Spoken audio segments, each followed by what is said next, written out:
Today is July 5th, 2005, and we are here in Brooklyn, New York. What is your name? Alex Beck. What is your date of birth? I was born on March 23rd, 1919. And the country is very confusing because when I got my birth certificate, it was already Czechoslovakia when finally they issued my birth certificate. But when I was born, there was a mix-up there. Because when I was born, we had a communist dictatorship. It was led by a man called Bela Kun.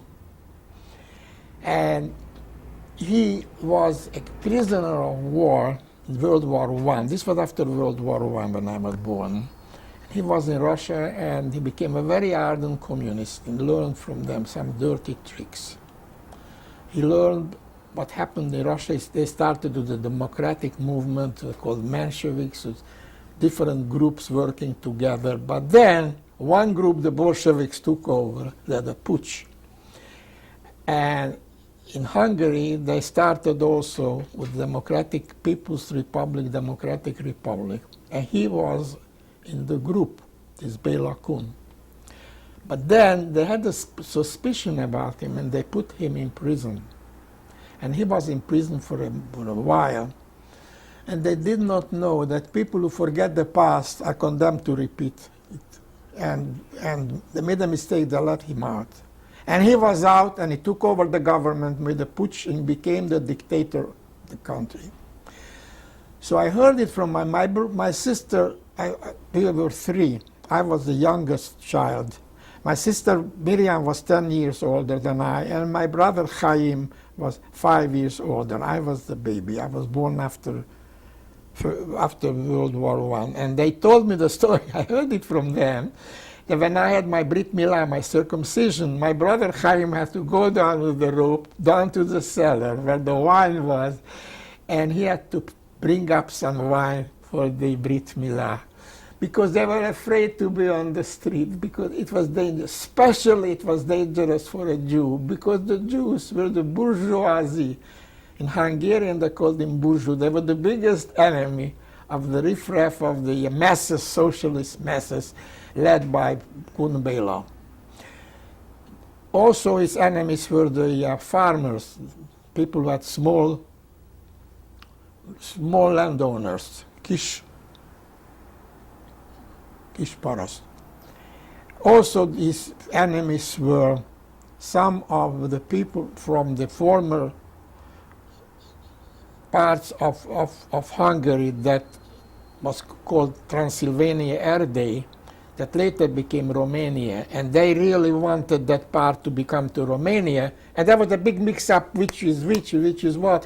In Transylvania they spoke Hungarian. Later we moved to Transylvania, we hear it in the story. Anyhow, they decided that the enemy of my enemy is my friend. The Romanians were the enemy, but the enemy of my enemy is my friend. They got aligned with the Romanian minority from Transylvania, which was called Erdély in Hungarian. And later on you will hear in my life story, we did move there because my mother came from Transylvania and my father came from Czechoslovakia. That time there was no Czechoslovakia, there was no Hungary. I'll tell her the story later on. At the time you were born, this was Hungary. It was a mix-up, but when they were married, I'm going to tell the story about but I mean in 1919. 1919 was after World War I, was a big mix-up, and the League of Nations didn't make a decision about it. They didn't declare that we were Czechoslovakia. What region was it? What part of? Okay, let me go back to my parents.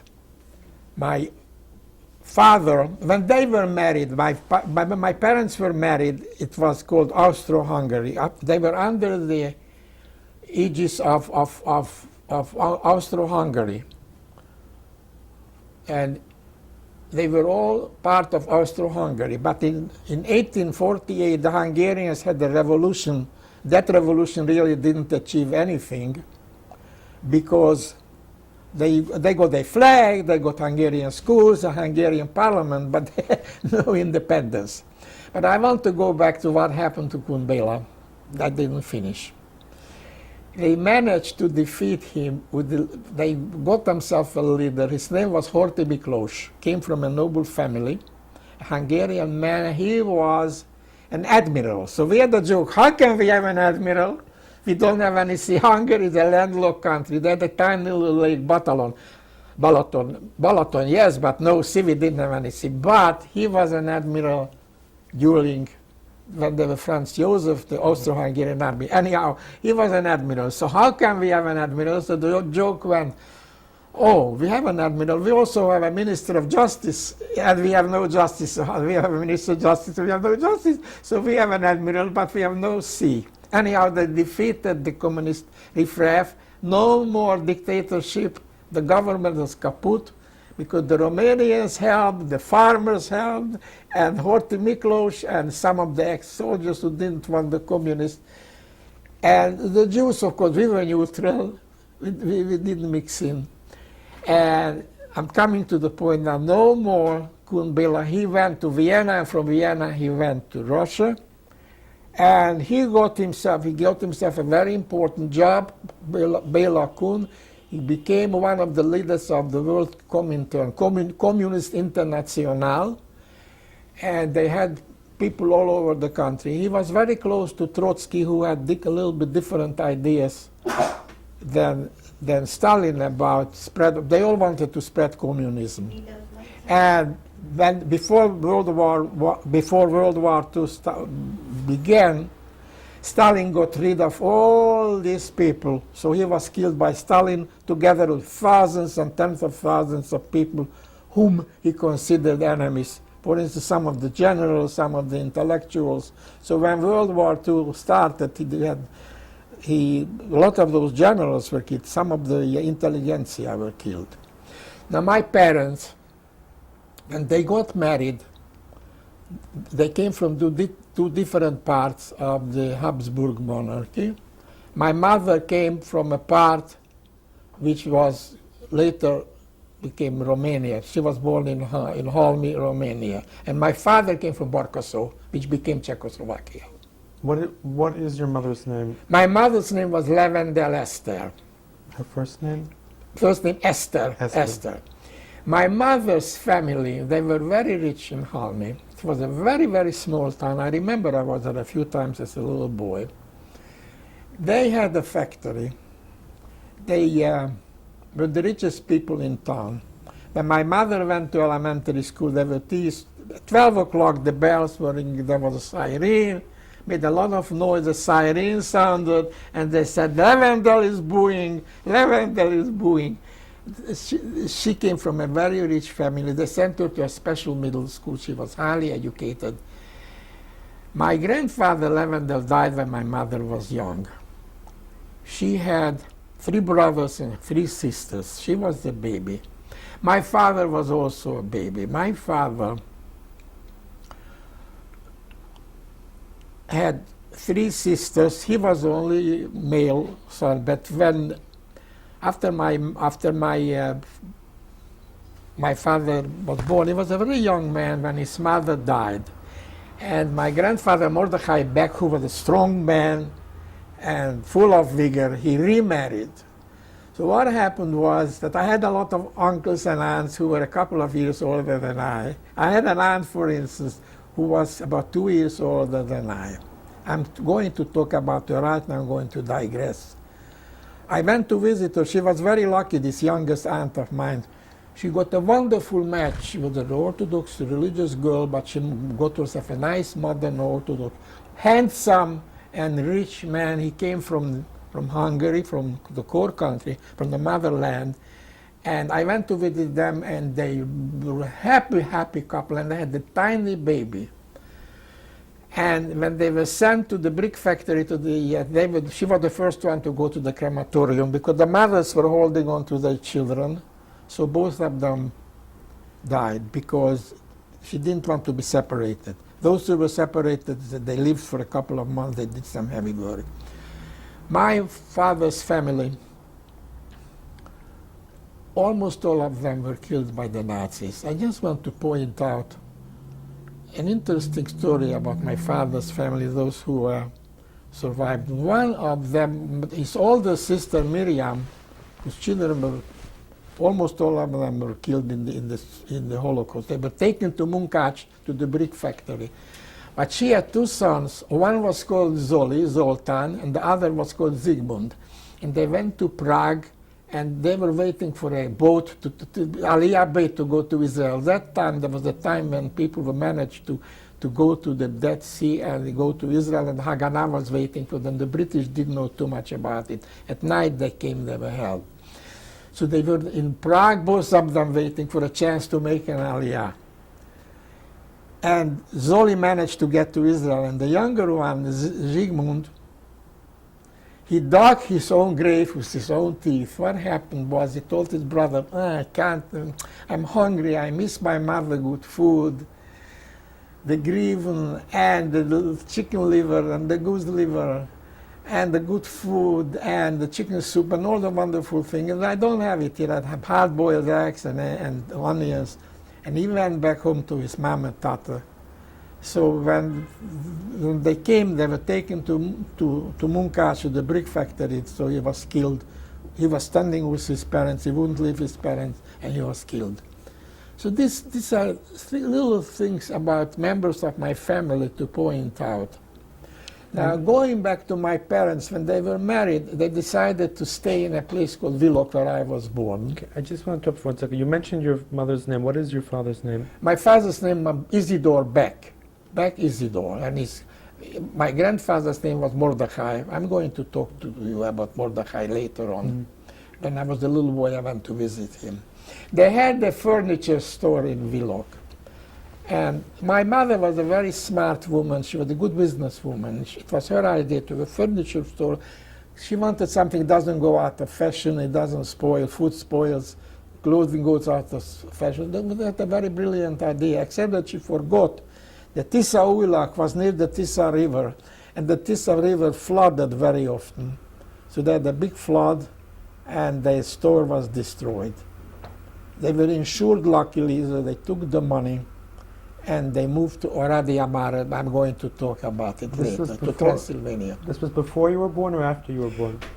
It was 2 years after I was born. I was 2 years old when we went to Oradea Mare. Now, I'm going to tell you about my grandfather. He was a very interesting prototype, a very colorful man.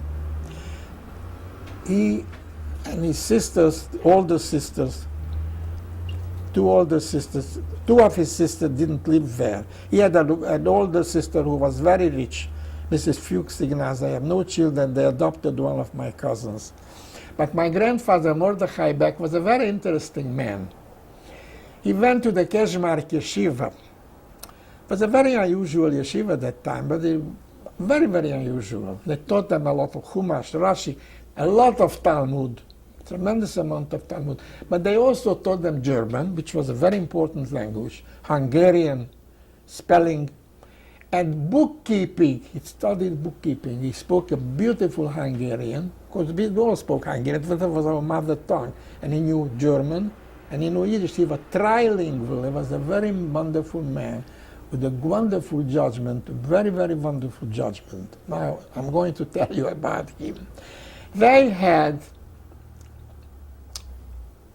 in front of the living room, am I going too fast? No, go ahead. In front of the living room, they had two stores. Oh, sorry, we need to stop for 1 moment.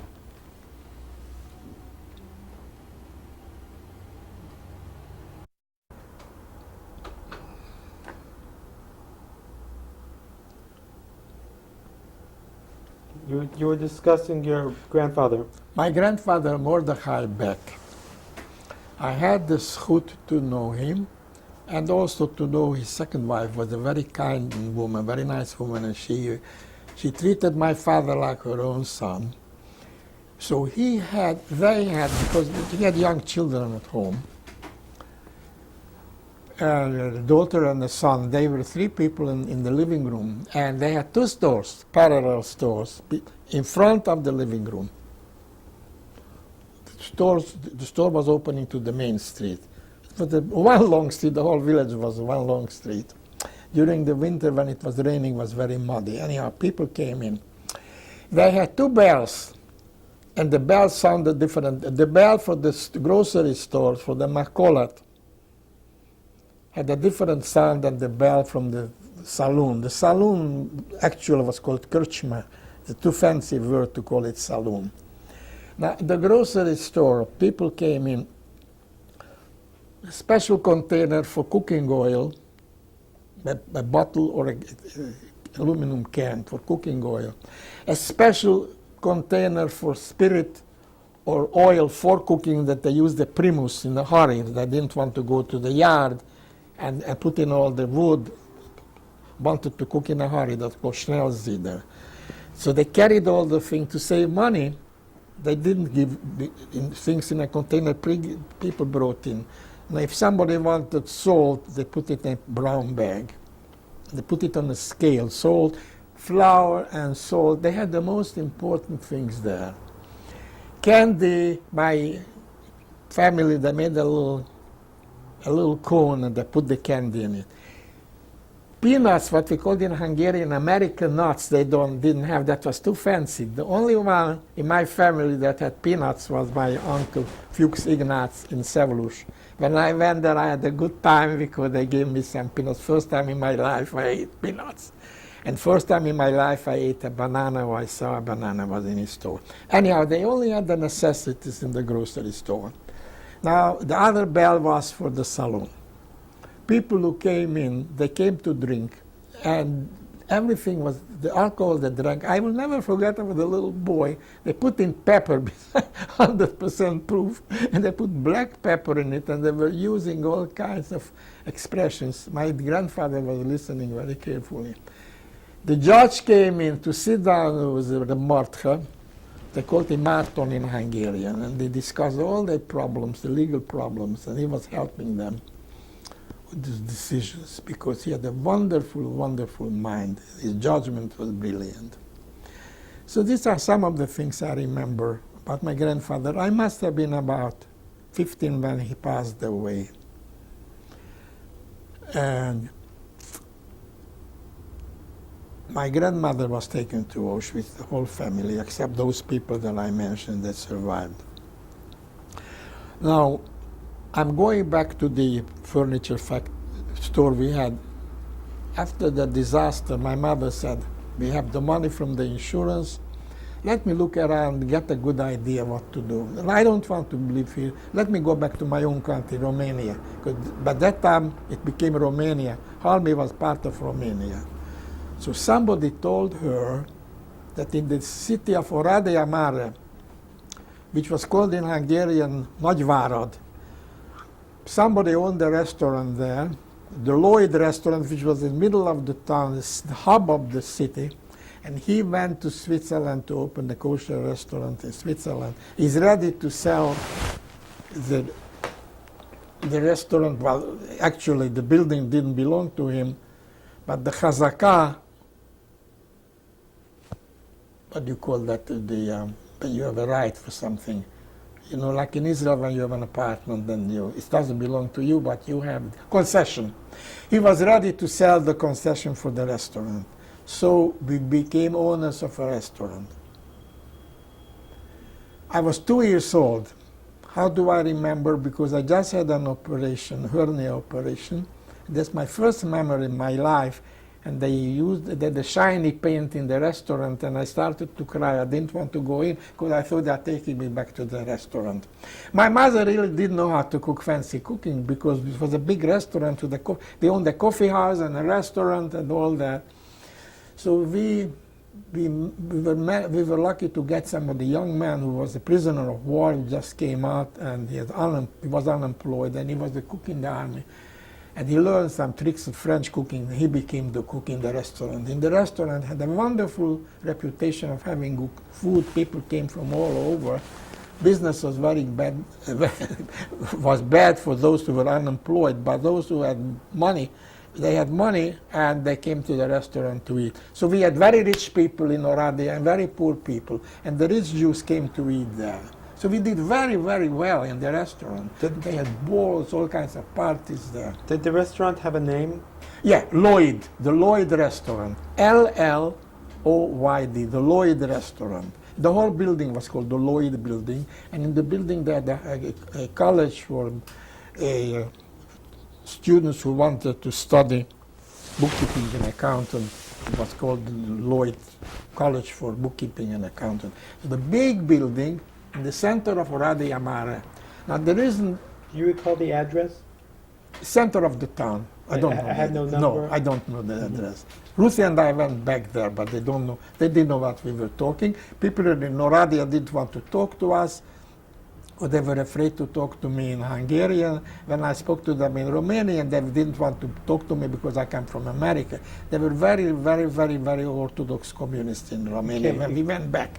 What I want to bring out is that we had a very wonderful business, and we made money on banquet. Then the banquet of the people at drugstores, and lawyers, and physicians. And I had a good time as a little boy with all the entertainment, and we made a lot of money. Unfortunately, the Romanians were very corrupt, and every day we had a different policeman coming in telling us that we had garbage in front of the restaurant. We have to pay Sutya leu, 100, is that the word? Sutya leu, 100 leu, and this leu, and 75 leu, and all. Everybody wanted bribe, Ganevsku we call them. And all the profit we had to pay for the food, we had to pay for the cook, the workers, and all that. And then we realized that life is very difficult. After a couple of years, I don't know, I was a little boy, I don't know how many years we had it. By the time I went to the first grade in the Jewish elementary school, I studied in Oradea Mare and in Satu Mare.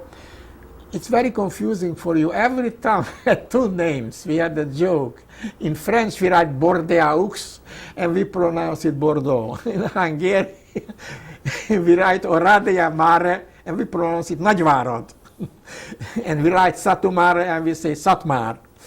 Anyhow, Was your living quarters next to the restaurant? yeah, not too far, because, you know, we didn't travel on Shabbos. My father was an Orthodox Jew, and we lived near the Orthodox synagogue, but my father didn't go to the Orthodox synagogue. He was a Vishnitzer Chusad.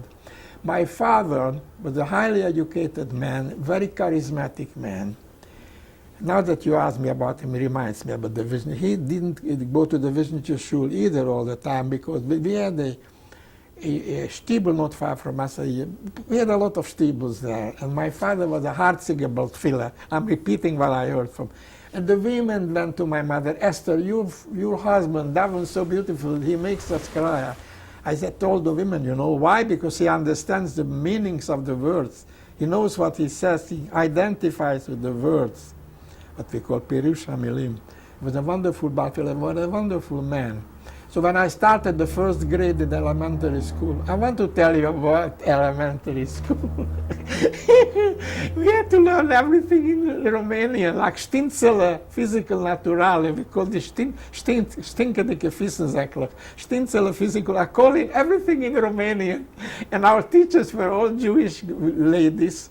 Or men. Well, the man was teaching us Chumash Rasha. We translated it, Chumash into Yiddish, Lushun Kodesh. They were 2 lessons ahead. When we learned lesson 7, they knew lesson 9 or 10. They were 2 lessons or 3 lessons ahead of us. They didn't know too much Romanian either. But we had to learn everything in Romanian. Now, one of my worst remembrances of being in Romania Mare was the following. We had the big news, big sensation, they're going to have a Congress of all the Romanian students from Iasi and from Regat, from the mama land of Romania, you know, nuclear part of Romania, that's where they speak Romanian.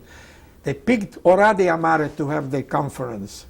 And the children knew there'll be a parade, people all dressed up in uniforms, with music with the parade, and children love parade and they love music. So we all lined up. It was on a Shabbat, we had no school. What year? In Oradea Mare, I know the year, I remember, looked it up in the encyclopedia, 1927. I was 8 years old. I went there with my brother and then my sister, they were home. And we went to watch the parade. All of a sudden, and they were very even-handed, They broke up into groups. One group went to the Orthodox synagogue. They destroyed everything. They made no difference between Orthodox and conservative. The conservative were called neologue. And the Reform. We had 3 gorgeous big synagogues in Oradea Mare, and they destroyed everything, the crystals, and burned down the benches, everything they destroyed. And the Jewish Encyclopedia said that 7 people were killed, a lot of people were wounded. And the biggest victim were the storefronts. They saw all those Hungarian names. White in Hungarian is fair, and black is all those names that they changed their names from German into Hungarian. They saw all those Hungarian names on stores. They broke the windows, they stole everything, they looted the stores. And the Romanian police, they pretended they were deaf and dumb, they didn't hear, they didn't do anything, they were in the sideline.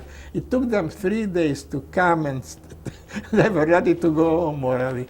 We'll give you 24 hours to get away from here. What were you doing while they were doing? Oh, we were running home. My brother and sister, we were running home in a hurry. I didn't have peyote, you can see on the picture, but I did look Jewish. Yes. I did look Jewish. And we were wearing a cap. They could tell Jews. We were running home. We were good runners. I never ran so fast in my life. And some people were caught on the street and beaten up. And the Jewish Encyclopedia said that 7 people were killed in that pogrom. Now, after we sold the restaurant, my father had to sell sewing machines. It was a very tough life, very difficult. While you had the restaurant, both your parents worked in it? Oh, yeah. Both my mother was helping in the kitchen cooking, and my father got up at 5, 6 o'clock, went to the market to do the shopping, to get fresh ingredients. And he helped serving, except that he interrupted it in the morning. He put on his talit and filin. And davened. He was a very religious man. In the afternoon, he stopped to say mincha. And Mari, we could stay in the restaurant. Oh, they worked very hard, very, very hard. After a while, they had sent the cook away because they couldn't pay him, because they had to spend so much money for all kinds of other things, the upkeep of the restaurant. They must have paid a lot of rent. I don't know the details. I was a little boy, but they decided to sell it. Do you know what the origin of his being a Vizhnitzer Chassid? Lloyd? How did he come to be a Vizhnitzer Chassid? How my mother? You said your father was a... Oh, anytime spring came, my mother got ideas, and somebody in Halmi told her that go to Oradea Mare, to Groisverdain, Oradea. And this restaurant, the guy is going to Switzerland. He's opening a restaurant in Switzerland. Right. You mentioned that. You said your father was a chassid. He was a very modern man. He had a nicely trimmed beard. He spoke a gorgeous Hungarian. He knew German. He knew bookkeeping and accounting. He was a very modern Jew. He spoke to women, shook hands with women. He joked with women. He joked with people. He was a very modern man. Very, very modern man. And where did he daven in Oradea Mare? In Oradea Mare, he didn't go to the big Orthodox shul. It was a little bit too far from us. He davened in the Vizhnitzer shul, but then for the holidays they wanted him to daven, be a Baal Tfilah. They didn't pay him. He's a volunteer. He was a Baal Musaf in one of the shtibbles. We had a lot of little shtibbles there. But people felt more comfortable with their friends and all that. And of course the women were separated. They had the mechitzah. Yeah, we belonged to an Orthodox congregation. At that time in Oradea, my mother had a sheitel, because we had a lot of people who wanted to be 100% sure. But when she had that little story, I'm going to come to Satu Mare later. How many years were you in Oradea Mare? We lived in Oradea Mare. It's difficult for me to tell. I was in the 3rd grade. I was 2 years old. 9 years. Then my father realized he can't make a living, was selling sewing machines. He didn't get a penny. He was working on commission only. So if he didn't sell a sewing machine for a week, we didn't have enough money to buy food. This was after so he left. My father left, got a job in Czechoslovakia.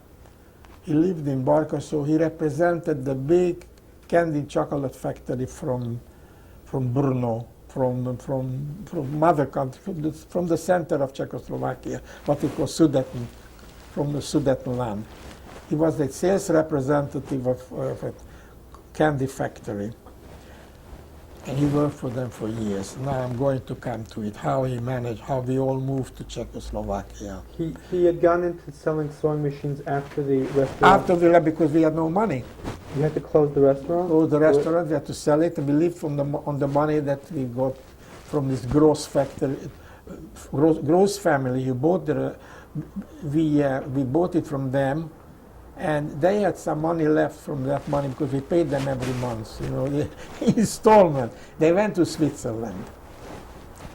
And then, since we had to pay a big rent, and life was very difficult for us in Transylvania, in Oradea Mare, we moved.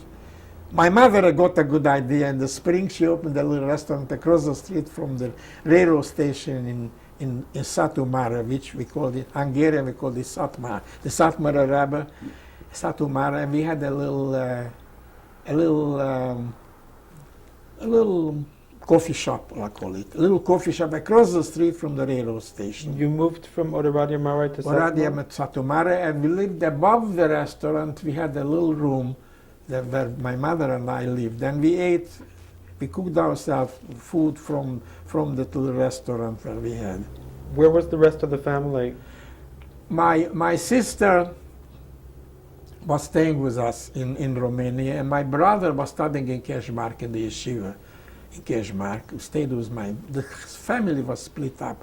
He was staying with my father. My father made a living from selling candy, because he spoke German very well. He spoke a gorgeous Hungarian. He spoke Hungarian like the Hungarians, and he represented the factory in the eastern part of Czechoslovakia. His rayon, his district was what we call Podkarpatsky Rus, the Carpathian, you know, the eastern end of Czechoslovakia, Carpathian Russia. Munkács and Ungvar and Hust. You heard about Hust? Well, I'm just giving you names of the big towns. The biggest town was Ungvar, was the capital, Munkács, and Berehovo, and Hust, and other like 20 other little towns. And he was traveling by train. He didn't have a car. He didn't drive. He went by train, and he stayed in hotels, and he was selling candies and chocolate. He had them sample, and he showed people, and he took orders. So my mother had that little restaurant, and the minute we came to Satmar, I was registered in the same school in Satmar, the school of the Kehila. But everything was taught in Romanian, and we had to learn Chumash and Rashi. And later it saved my life because I knew some Romanian. Later on it saved me my life. What kind of school did you attend in Oradea Mare?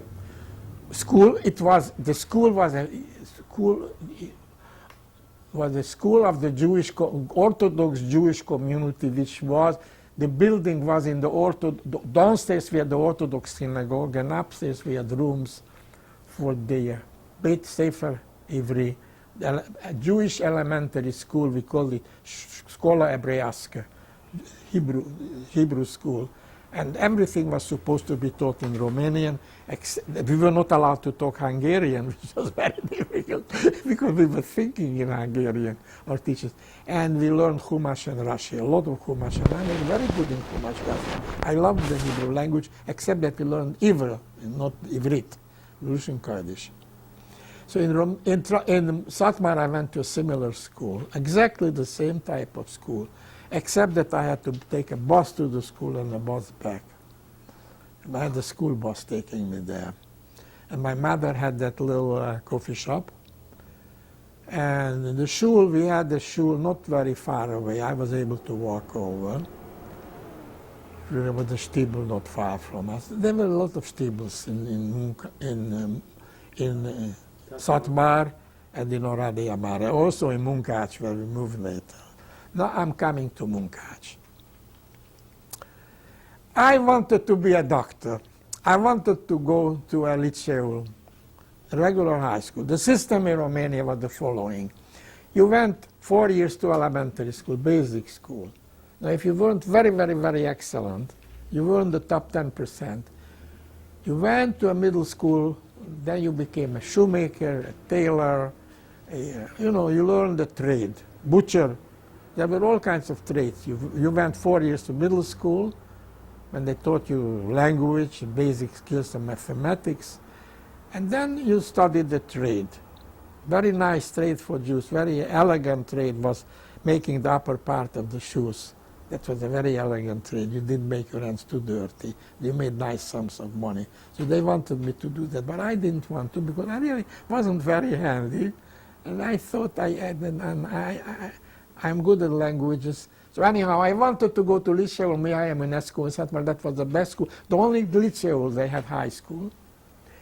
How long were you in Satmar? In Satmar we lived for only 2 years actually, 2 years. 2 years. I went 1 year in the Jewish school, and then I wanted to go to the Liceu Mihail Eminescu, where the principal wouldn't take me because my father came to help. He came to visit us, and he didn't shake hands with him with 100 lei bill. They used to give them 100 lei, and they said he's accepted. Everything was corrupt in Romania. I'll explain to you how corrupt the country was. People who worked for the railroad didn't get their money because the minister of transportation took his money, he took his monthly salary, and he ran to Switzerland with all the money, the Ganevsku. He didn't pay all the workers. To the workers, when I wanted to travel to visit my grandmother in Halmi, my mother came to the railroad and gave the conductor 25 leu. And he put it in his pocket because he didn't get his salary. That was his money. That's how corrupt they were. So I couldn't go. So a terrible thing happened in my life. I went to a Romanian Christian school. Our teacher was a Christian guy who hated the Jews. The students hated the Jews. They were anti-Semites. There weren't too many Jews in class. 80% of the students were Christians, and they put on the blackboard all the bad guys were all Jews. The good guys were Romanian. The teacher came late because he was drunk. He was stayed out with a bachelor, and we had to stretch out our hand, and he beat us. The physical punishment we got, or we had to get on our knees on corn that was hurting us. It was a very sadistic teacher, and I had to start. And not only that, we had to say prayers to Jesus Christus in Romanian, get our knees. It was a terrible year in my life. Luckily, I only went there for 1 year, because this is what happened to me. I joined the Zionist Hatzofeha Ivri, and we sang Hebrew songs. We heard about Eretz Israel. And one of my best friends told me that his brother is studying in a school in Czechoslovakia, in Mukachevo. It's a school called Gymnasia Ivrit. All the students are Jewish, and the teachers, almost all the teachers are Jews, and they accept all the Jews. And it's for the Jews, and the school actually prepares for Eretz Israel. And the students many of them are in Hatzofeha Ivri, where I belonged. So this is what happened to me. When I finished the 5th grade, I went to my grandmother's place in Halmi. She gave me money to cross the border. My grandmother was still alive. She gave me 50 leu, and I went to Maromaro Sigetu Marmatsiei, and the Jewish guy, I didn't know corrupt people. I was a very honest kid. I didn't know people can get so corrupt. He took my money and he told me, "Kishmat in toches," kiss my behind. He pushed me ahead. You are on your own. I didn't know it was pitch dark, and I was walking pitch dark. And I met an old Romanian farmer, and I told him I have to go to Nevetlem Falu, which was already in Czechoslovakia.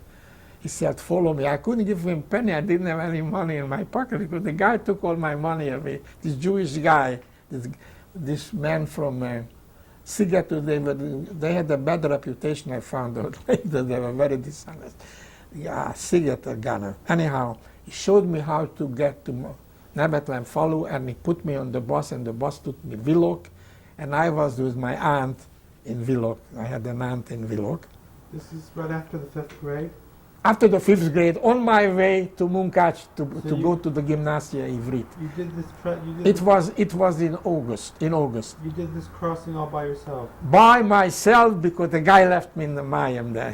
He took the money, and he didn't want to be bothered. What can I do? No, he was I was very naive. I didn't know that people can be so dishonest. Luckily, I managed to get to Willock. I had an aunt living in Willock. She had a little coffee shop there, and she was there with her children. And I stayed overnight in her house, and she gave me a little money to travel to Severus, where I have a very rich uncle and aunt. They gave me plenty of pocket money, and I traveled with beautiful modern Che, as the Czechoslovak state railroad. I traveled to Barkoso. I got off Barkoso with a couple of stops before Mukachevo. I got off at Barkoso. I walked over to my family.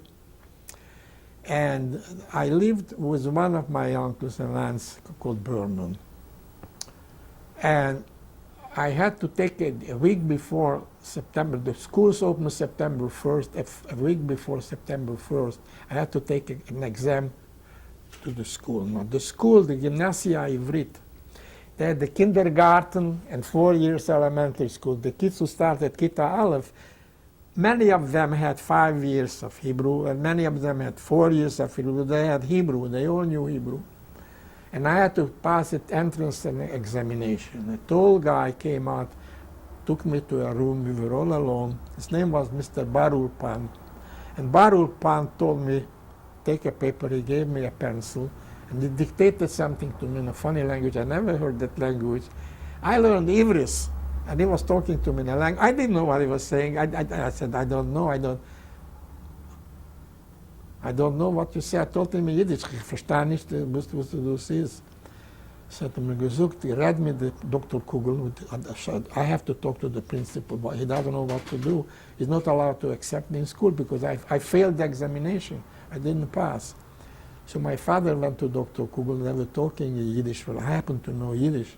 So my father said, gave him a tkiyat kaf, promised him very carefully that I'm going to take private lessons. He's going to take somebody. He recommended a student, somebody from the 6th grade, who knew Yiddish and Hebrew and was very devoted. And he was from the Hatzofeh Ivri, so I was lucky. We became good friends. And he was very devoted, was teaching, and I was learning for 3 months. By the 3rd month, I was able to catch up with the class. I fell in love. I hit it off immediately with the Hebrew language. I had a big love. Actually, I have a good feeling for language. I'm a born linguist. I'm born with it. And I became pretty, I became a part of the class. End of the year, the Hatzofeh Ivri had a summer camp. And they had to pay money. I had no money, but they took me on scholarship. They didn't spend too much money. The tents they got from the Czechoslovak army, they didn't have to spend money for tents. I'll show you a picture. We lived in little tents, not buildings, in tents. And the food, we had money for the food. We went to the villages and we were 100% vegetarian. We got all kinds of food. We had vegetarian food, no meat.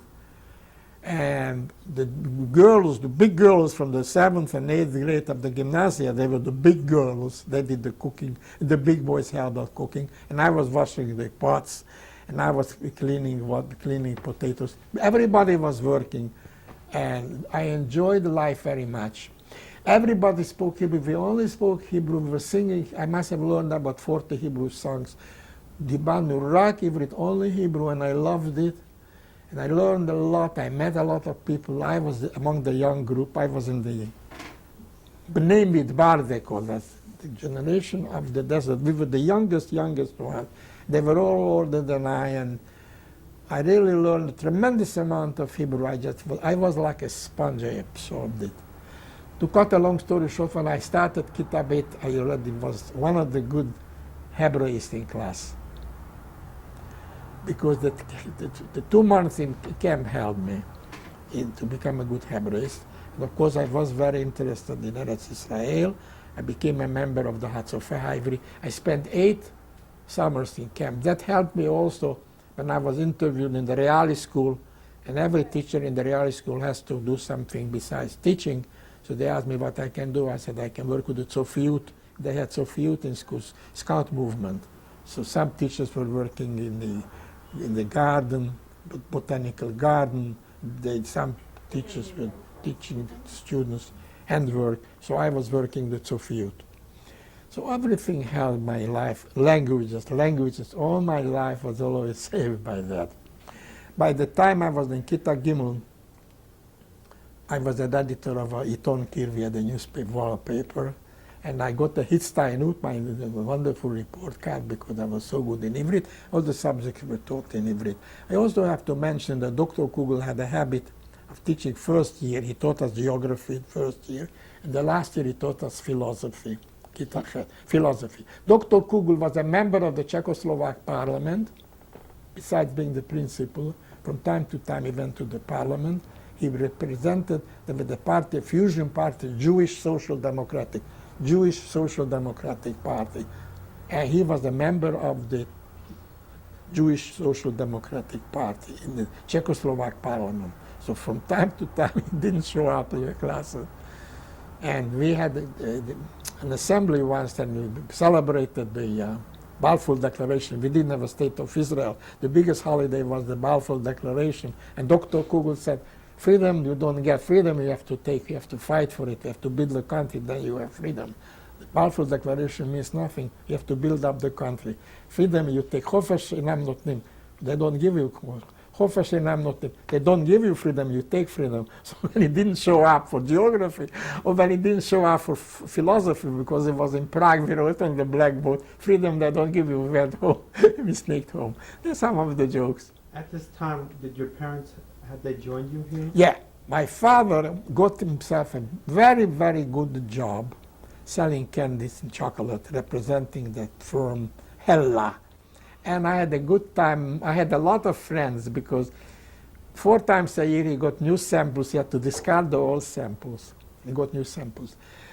My father was such an honest man. I'll bring you an example of how honest he was. Mr. Beck, they asked him, tell me, do you candies, hard candies stick? He said, yes, in the summer they stick. You couldn't tell a lie, they stick in the summer. Except the hard candies that are packed in cellophane, they don't stick. But the loose hard candies stick.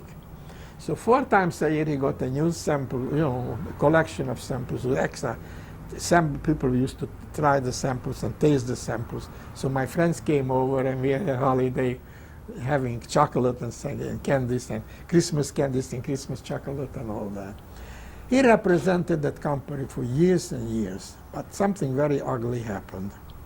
Somebody from Maroš wrote a letter to the company in German and in Czech, and they said, this gentleman should not represent such a wonderful company as Hella. He is not the type to represent you. You know, this gentleman doesn't know a word of Czech. You know, this gentleman has a beard. Now, how can he represent your company, running around with a beard? And he stops working every day to pray. So they hired him, and they fired my father. So he represented 3 different firms. He sold alcohol, some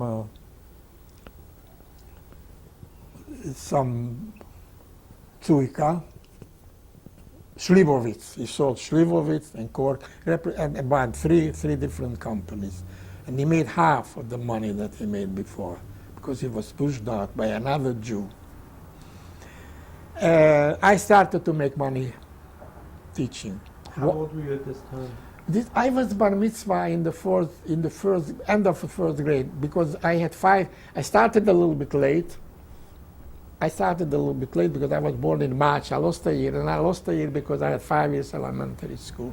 So I was bar mitzvah. I started to make real money. The following thing happened. Dr. Kugel called me in.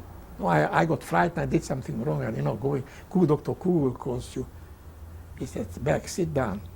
First of all, I want to compliment you. I see you are a very good student. You are very good in Hebrew and English. Now I want you to help me. When I was a student, I studied in Herzliya. I'm a graduate of the Herzliya Gymnasium in Tel Aviv, but they didn't have a university at that time, so I studied in the Prague University. And I stayed with a family, their name was Freud. And he was the nephew of Dr. Sigmund Freud. Whenever I ran out of money, I didn't have enough money for food, he was giving private Hebrew lessons. I ate in their house. They didn't charge me for lodging. And now they have a son. There's a lot of anti-Semitism already in Bohemia. in Czechoslovakia. He came from Prague, and there was already anti-Semitism. The handwriting was on the wall. He wants to come to school. That was the 5th grade already. We already had 5 years. 5th grade, we had 4 years of Hebrew and English. And he took French. He didn't study Hebrew, and he took French and not English. So I had to teach him Hebrew and English. Mainly Hebrew because he knew some English already from home. But he didn't know the alphabet. I had to start from the alphabet teaching him. In the meanwhile, we were learning history and geography and biology and all that in Hebrew. But gradually, he was a brilliant kid. He caught up with us. By the end of the year, we were reading Shiurim b'Mavol Psychoanalyse. I was a librarian. Since I didn't play soccer, I got myself a job as a safran. So he and I, we were reading Freud's book in Hebrew. Original, we were reading it in Hebrew, not in Czech, and not in German, but in Hebrew. That was the original language that will in Hebrew. In our school, Hebrew was the language of instruction. So he picked up some Hebrew by reading that. And that was his father's uncle, Sigmund Freud. A year later, I got another student. Kugel called me. When I heard Kugel calls me, I figured, I hope something good. He told me that we'll have a new student. His name is Engel. He's a brilliant student. He's from Brno. A very wonderful student. And he knows English already. All I have to do is teach him Hebrew. And he is a brilliant student. He's good in mathematics. Both of them were best mathematicians in class. They were best in Czech because their mother tongue was Czech. So they were very good students. And I was teaching this guy. I made a lot of extra money because I was able to help my parents with money. And then after I finished that year, I had a very wonderful chance of traveling. I got somebody from Holohovec in Slovakia, which was a few minutes from Nitra. They paid me for the trip. You know, Czechoslovakia is a very long country. I took a long trip on the ČSD railroad from Mukačevo to Holohovec. And I was teaching Dr. Schwartz, the chief rabbi of Holohovec, who came to our school to the 7th grade. Luckily, he knew a lot of Chumash, Rashi, and Talmud. It was very easy to teach him, and he knew English. So I just had to teach him modern Hebrew. And he caught up with us. Later on, I met him in Israel. He was an officer in the Israeli army. So it gave me a chance to travel. It gave me a chance to go to Nitra and visit my in-law. My sister Miriam married somebody from Nitra. We had a young gentleman who lived in our house. They were sleeping on mattresses. They didn't have money for a house, for an apartment. They were sleeping in our house. This Newman, after he graduated, he wanted to repay my sister, so he introduced my sister to this relative of his. His name was Neumann, changed his name to Ben Tzvi. And this Ben Tzvi fell in love with my sister Miriam. She didn't want to live in a kibbutz. She went to Israel with the Hachshara, but she didn't want to live in a kibbutz. So she worked in a hotel cleaning rooms, and he worked in the Hadara Carmel hotel. And his parents were from Nitra. So the first thing I did, I took a couple of hours off and I visited Mr. Newman's family in Nitra. They were very rich people. They had the vineyard, they had the big wholesale store, a tremendous wholesale store. This Mr. Newman was a scholarly gentleman, a modern Orthodox man. And he knew Herzl. He lived in Eretz Israel before World War I. He was a clerk in Jaffa, Anglo-Palestina Bank. And then we came back. His wife was they were very rich, had a big wholesale grocery store, and had a vineyard. So I had a chance to meet them. And he decided, when he saw the handwriting on the wall, the Nazis getting closer, he went to Israel. He didn't need a certificate because the British people with a big sum of money were able to come there. You know, they said they're going to go into business, there'll be tourists and there'll be business. He had to put down, deposit a big sum of money. So he didn't need a certificate. He came there as a tourist, and he stayed there with the family in Tel Aviv. He wasn't killed by the Nazis. He died of old age. But I had the chance to visit the family. I also had a very sad visit. I went to Vienna. Vienna was under the Nazi boot already. I had a chance to see how the Nazis were treating the Jews, were cleaning the streets with toothbrushes, they were beating them up. And I saw a lot of destroyed synagogues already in Vienna. You saw yourself the. I went to Vienna. You saw them cleaning with toothbrushes. Toothbrushes, they were cleaning the streets. Jews of Vienna, the professors, people with PhDs, doctors, lawyers, they were, many of them running drugstores. Later on, I went to a lecture, the head of the Hungarian, they had a little revolution in Hungary. The Academy of Sciences came to to New York, he delivered a lecture. He said after the Jews were chased out of Hungary, they didn't have any people taking care of drugstores because apprentices didn't know Latin, they didn't know how to fill prescriptions. Anyhow, I saw the Jews in Vienna, I saw what was going on there.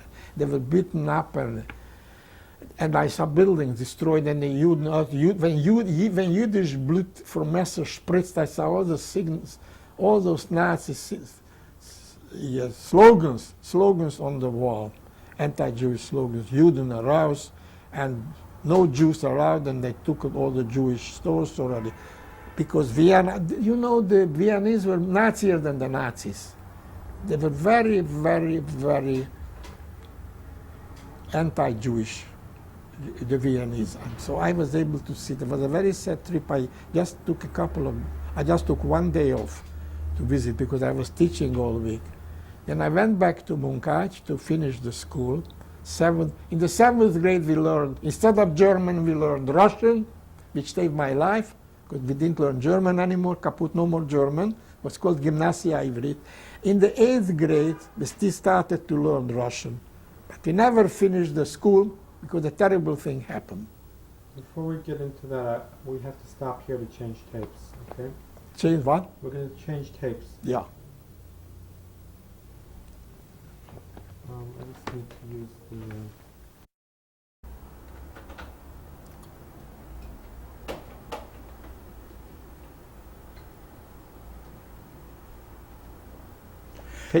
the... You mentioned earlier that you had gone to Vienna.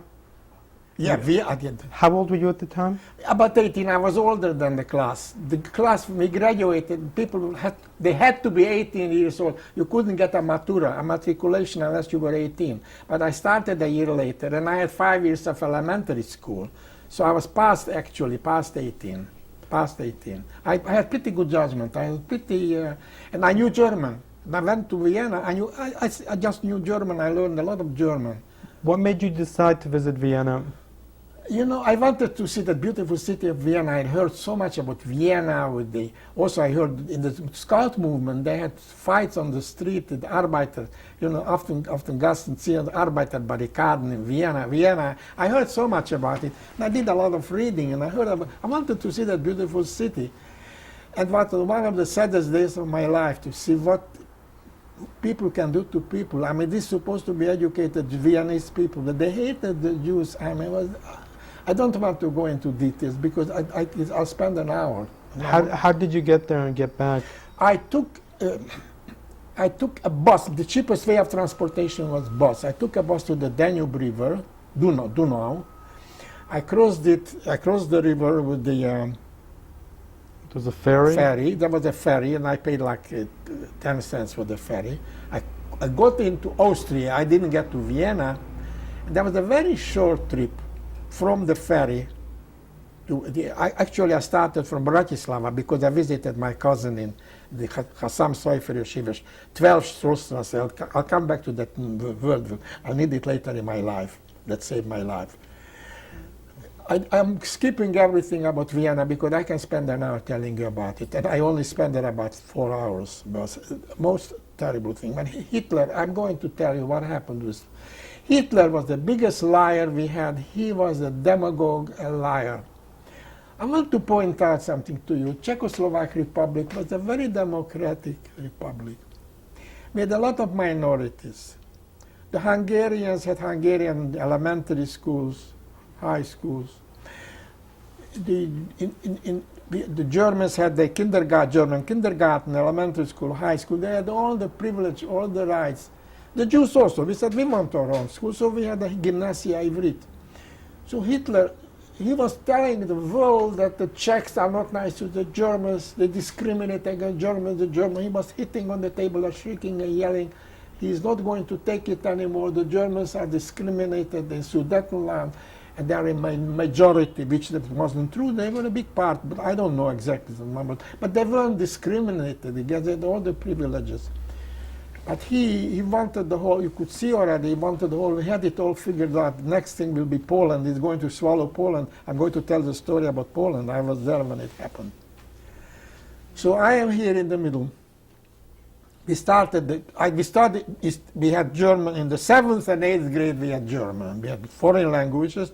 German was the important foreign language, but we switched. After Hitler, we had no more German. We had Velikoruski. We studied Russian, which saved my life because I knew how to read and write.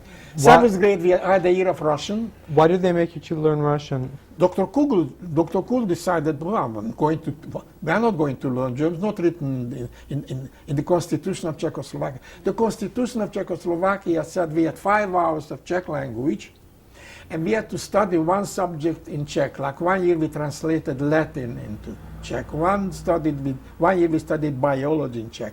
German we don't have to study. German was an important world language. Dr. Kugel decided no more German. A couple of years before I came to the 7th grade, because Hitler was already on the horizon. We had Velikoruski. We learned to read and write, and the Christian teacher teaching us English, and the Christian teacher teaching us Russian. Now, about this English teacher, I want to tell you, was a very colorful person.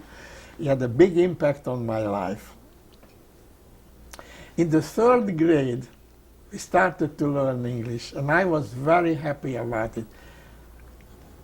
We hit it of the English language, and I was very, very happy learning English. It had a big impact on my life later. We learned English for 6 years. That teacher was a very old-fashioned teacher. She was not Jewish. She didn't talk anything else but English. We couldn't say that she had a foreign accent, because they wouldn't hire me in America to teach languages. That's why I had a foreign accent. We only spoke English. The minute she came in, she said, "Good morning, I'm the teacher." She knew we are going to laugh because she put her tongue between her teeth. We never heard it before. We only spoke to her. We had English 5 times a week for 6 years.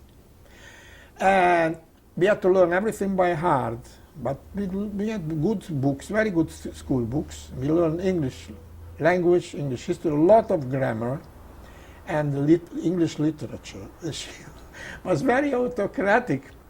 In every class, she had a head boy. I was the head boy in her class. She did know Hebrew. She was not Czech?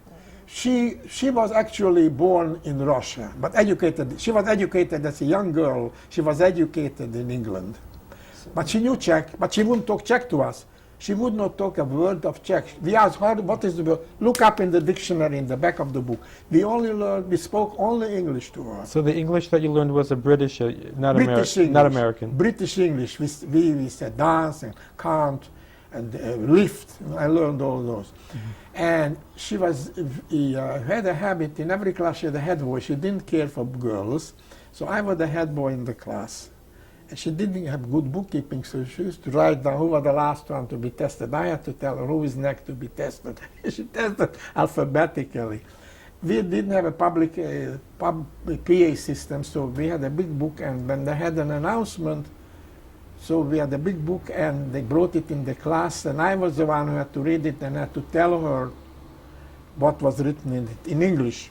She didn't know anything about the Jewish holidays. I had to tell her, now, for the holiday of Shavuot, we won't have school for 2 days. On Purim, you go home 2 hours earlier to hear the Megillah. She didn't know what Purim was. I had to tell her all of this in English. And then when at Chol HaMoed, we had one kid in class who was a very interesting kid. He had long peyot. Nobody had peyot in class. We had a secular school. And the guy had long peyot, and he was a member of the Communist Party. He wasn't a Zionist. And when it was Chol HaMoed, he wouldn't write. He said, it's a holiday. So she looks at me and said, Beck, what is this? Why doesn't Mordechai write? First time Mordechai said, well, he's very, very religious, and he thinks it's a half holiday. He's not supposed to work. He considers it work. And you cannot force him because you can stand on your hand and you can expel him from school and give him a bad mark. He said, no, I won't give him a good mark. He's a good student. He wouldn't try. I'm going back to English. When we finished the school, I had a very, very good command of the English language. I took English in college, but the basic, what I really got, the basic knowledge of English I got from high school. She actually didn't teach us in the 8th grade. This is a very important part of my life, coming back to Hitler. In the 8th grade, we started to learn Russian, beginning of the year, September, October, and November. Hitler gave our part of the country to the Hungarians. Part of the country was given to the Romanians because they were the Romanian government was pro-Nazi. And we became Hungary. All of a sudden, we were liberated. The Hungarian army came in. And Dr. Kugel escaped. He went to Seveluš. Seveluš was still part of Czechoslovakia. And from there, he went to Israel. He got a certificate, of course. The Russian teacher escaped. The English teacher escaped, too, because she was born in Russia. She was afraid to stay. So we stopped learning Russian. The school was closed. We didn't know what will happen. It was written Gymnasia Ivrit. The entrance, where the building was built with the Jerusalem stones, a beautiful building, Gymnasia Ivrit. We were closed for a couple of months. So and we had an engineer. One of the teachers, Engineer Rubin, became the principal. The Hungarian government permitted us to finish the school. And I had, before Kugel left, I had a meeting with him. I made the promise to Kugel. He said, Beck, listen, we need teachers in this school. We already have one teacher who was a graduate of our school. We need teachers for Latin, Hebrew, and English. You pick your own subject. We need an extra teacher. You go to college, I will write a note here that our school needs teachers, language teachers, and you come back here to teach. Give me a hand, promise that you come back. I said, I don't know because I want to go there. I said, okay, you stay here for a year or two till we get somebody else. So when the Hungarians came in, the whole paper was copied in Hungarian, and I got the permission. That saved my life again, and I went to college instead of being sent to the slave labor camp. My life was saved again and again by knowing languages. They accepted me. In Hungary, they had a system, numerus clausus, a clause number of students were Jews. And then they changed it, numerus nullus. And nullus, zero number of Jews were accepted. But I was an exception because the school wanted me to come back. You mentioned too that you had told him that you had wanted to move to Israel. What? You had wanted to move to Israel. That's what you told him. Comes later when I moved. You had said you weren't sure if you wanted to take the job because you were considering moving. I was in the hearts of Ivory. We all wanted to be Chalutzim. We didn't want to stay in Czechoslovakia. I was ready to stay there a year. I didn't think Hitler was going to come over and be at a turmoil. On account of the fact that I wanted to have my graduation, I stayed in the Nazi territory. Many of my friends went to Israel, and they went to the Black Sea, and they took a boat, Turkish boat, the fishing boat, and they went to Israel. The Haganah was waiting for them. They made Aliyah Beit. When did you first decide that you wanted to be? Oh, the minute I was in the heart of Ivory, I decided I want to be a pioneer. I want to be in Israel. I decided. I was a very ardent Zionist. That saved my life because when I was in the slave labor camp, I said, you are going to die. All the Goyim will die. Rabbi Nachman Bretzlov also saved me because I was crossing the brooks and the water was running under me on a log, and I have to cross 20 times a day and didn't look down because, Kol Haolam Kulot, Gesher Tzar Meod. All these little things helped me, whatever you know. Anyhow, we had a big change in our life. No more Czechoslovakia, no more Gymnasia Ivrit. Luckily, we were saved. In the end of November, we had the Judo Gymnasium. And since I knew Hungarian was my mother tongue, I was very good in Hungarian, with a pretty good students. So we learned them. Many of the subjects were taught in Hungarian. The Tanakh, we had somebody from the seminary in Budapest, Rabbinical Seminary, who taught Tanakh. And Hebrew was taught to one of our all of our students who was the graduate of our high school, who came back a year before I graduated because Dr. Menachem Oren, who taught me Hebrew, was professor of Hebrew. We decided to leave for Israel. Before the handwriting was on the wall, he didn't wait for the Nazis to come in. He said, I'm a Chalutz, I want to go. I'm a member of Kibbutz Yagur, and I want to go to Israel. And he was a big idealist. because the kibbutz forced him to teach. And he was my Hebrew professor. He had a big impact on me, tremendous impact on my life. He made me love literature and insisted that we should have a good Hebrew. No solecism had to be pure. Our Hebrew had to be very good. Compositions had to be 100%. So that's why I got the job in the Reali School. These little things impacted my life. What year was this? This was 1939 when I graduated. Now I'm coming to the war. I graduated high school, and You're still I had the reputation I'm very good in Ivrit. And I got a letter, I'm coming to Hannah Senesh. I got a letter from a friend of mine, David Mandel, who graduated years ahead of me. He knew me, that I was a good Hebraist. They needed a teacher in the Brit Ivrit Olamit in Budapest. There was the biggest building with Keren Kayemet Keren, so the whole building on the main street. And one floor belonged to the Brit Ivrit Olamit. This is where they taught people were learning Hebrew. There was a joke about it. They said, what kind of Brit? What is Brit? They learn, teach Ivrit and it's British. Anyhow, I got the class. I had 3 classes there, and beginner's class, and intermediary, and advanced class. But in every class, even when I started my advanced class, I told them, let me tell you a few things about the Hebrew language. I told them in Hebrew and in Hungarian. I said, the Hebrew is a short language. In Hungarian we say, or in English I say, I am a teacher, 4 words. In Hebrew, ani more. It's a short language, short, and I brought them a lot of examples. And it's a very logical language. I brought them the syntax, the Hebrew syntax. They are Sefer Ivri Yafem Od. In Hungarian it's upside down. It's a short language and a logical language, and I brought them about the language. Why do I tell you all of this? Because later on, my daughter told me that somebody is having a performance about Hannah Senesh, and all of a sudden I'm hearing, this is the reward of being a teacher. She said, beginning today, I'm not writing my diary in Hungarian. I'm writing it in Ivrit, and lo and behold, instead of 2 pages, I need 1 page because the Hebrew is a short language.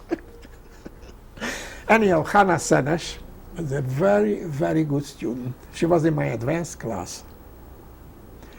And I had a habit, I later did it in the Teachers Institute in Italy. I like to have a one-on-one relationship, knowing my students personally. So I took everybody, I called her Hannah, but everybody called him Aniko. Senesh Aniko, they called him. Senesh Aniko. That in Hungarian they put the first name first. Senesh Aniko. Aniko Senesh. I said, Hannah, tell me, why are you studying? There must be a reason. You study Hebrew because you love the language. Did I miss? You have the sound? She said, I'll tell you, Naftali. She called me Naftali. I was very good in literature. I loved literature. I was a very good student of the Hungarian language. And I knew world literature very well. And in the 7th grade, we had to decide who will be the president of the literary circle for the 8th grade. It was decided in the 7th grade. And I was sure I'll get the job. They overheard, they were whispering me my name. Jido, right? Jew. How can she be a president? She's Jewish, don't you know? So I said, oh, I withdraw I don't want to be a candidate. I give up, I'm withdrawing it. But I decided I'm not going to take it anymore. I'm not going to stay in this country. My grandfather, her father was a famous newspaperman. He died when she was a young girl, and her mother was a brilliant woman, educated, very, very, very erudite woman. She decided she's not staying there. She's going to Palestine, to Eretz Israel, because Hungarian they call it Palestine. So in order to go to Eretz Israel, she has to study Hebrew, so that's why she's studying. I taught her for 3 months, and then she disappeared. She didn't say goodbye to me because Aliyah Beit was the top secret. One of the facts of Aliyah Beit was that they weren't supposed to tell to anybody. But I know later there is a book written about her and how she went and what happened to her and how she volunteered.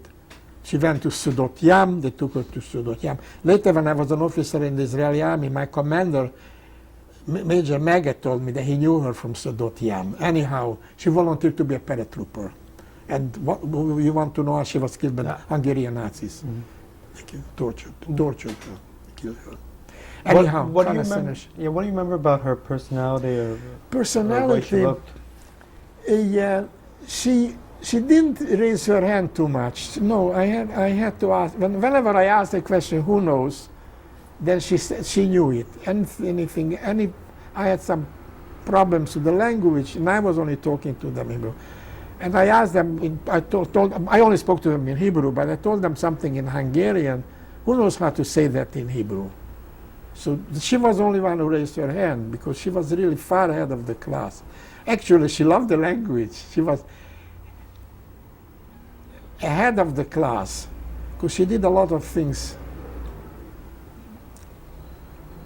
above what she had to do. She was what we call in Hebrew a matmidah. She was an excellent student, very extremely diligent, and she was fantastic. It was a pleasure to teach her. And on the way, when I walked with her, I only spoke to her in Hungarian. And I said, tell me in Ivrit. And she told me the whole story. I said, Hannah, I want to tell you something. You are looking at somebody. I was the president of the literary circle in my school because we were all Jews. So we had to get it. We had meritocracy in our school. We didn't have aristocracy. We had meritocracy. I got it on my own merit. And I was the president. And we called it Hugglesy fruit. And Dr. Oren came and he was sitting in the back of the room as a guest. When we had the election, he didn't stay for the first year because he went to Israel. I didn't have to have him. He was a brilliant person. He made me love world literature and Hebrew language. Did you ever? So Hannah Senesh was, I will never forget her. I just had her for 3 months. One day she just disappeared. And you know what, when she disappeared, I didn't stay too long. I'm coming to the story now, World War II. I wanted to see my parents. The war broke out September 1st. I'll never forget it. 3 months after I graduated school. I graduated June. I was the first one to graduate because they went alphabetically back. I was the first one, and I was finished. They said, I will let you know the mark. I knew I passed, and I got this job. Anyhow, I came back to Munkacs to see my parents. You won't believe me, the Polish army, they were streaming into Munkacs. We were very close to the Polish border. I didn't see the Nazis, German army. They were telling me that they had tens of thousands of tanks. They had tanks, armored trucks. And they went to Poland. Poland had disappeared. And you won't believe me, they came with covered wagons. You know, like in America, you saw those pictures. I saw it later when I came to, first time I saw it, the Polish army came to Munkacs. I don't know what happened to their trucks. They probably had some trucks too or something, or some armor. Hundreds and hundreds of thousands of them came to Munkacs. I don't know which way they went to. They went into Slovakia. I don't know how they. Many of them joined the volunteer army in England. They went to England, the Polish army. They had the most primitive equipment there, primitive guns and all that. So of course, in 3 days, Poland disappeared completely. So I was with my parents for a few days, and I saw the beginning of World War II. So you were in Munkacs when it began? I was in Munkacs when they were coming, buggies. You had returned from Budapest? Yeah, I didn't go back to Budapest because my school had an agreement with the Debrecen University, Tisza István University, and they accepted me. It was easier for them, and I was told to go to Debrecen first, and I was lucky to go to Debrecen because I had more work in Debrecen. I got English classes. I had groups of women who wanted to go to America, and I had a job teaching after the university classes. I was teaching in the Hebrew internat, they call them. The children, there was a Jewish gymnasium there in Debrecen, and the rich children lived in a building, and they got